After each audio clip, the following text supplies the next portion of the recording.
গত বছর এই রামবুটান গাছটা থেকে অনেক রামবুটান খেয়েছি। এই যে দেখেন, আমরা এখানটাতে বসি, আপনাদের ভাইয়া যখন আসে আর কি, ও সহ হচ্ছে আমরা নিচে বসি। এখানে বসে বসে বসে আমরা এখানে খেলা দেখি। আজকে হয়তো বা কেউ নেই, কারণ হচ্ছে যে আসছে ওই সাইডে পিচ্ছিগুলো খেলতেছে, বড়রা খেলতেছে না। কারণ হচ্ছে এখানে ফুটবল খেলে, আর বড়দের আজকে বন্ধ না, খোলা অফিস বা যে যে কাজ করুক। অফ ডে যে স্যাটারডে সানডে তো অফ থাকে, তো ওই 2 দিন হচ্ছে ওরা খেলে। তো আপনাদের ভাইও স্যাটারডে সানডে আসে আমার সাথে, আর এমনিতে আমি আর আনিশাই আসি।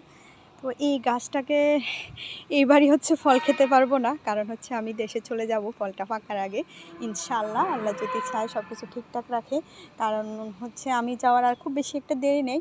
তো আমি যাওয়ার আগে হচ্ছে ফলগুলো পাকবে না, যাওয়ার পরে পাকবে। এটা হচ্ছে এই পার্কেতে অনেকগুলো রামবুটান গাছ আছে, আর এগুলো হচ্ছে যে পার্কে যারা আসে তারাই খায়, আর হচ্ছে বেশিরভাগ হচ্ছে পাখিরা খায়। পাখিদের জন্য হচ্ছে এখানটার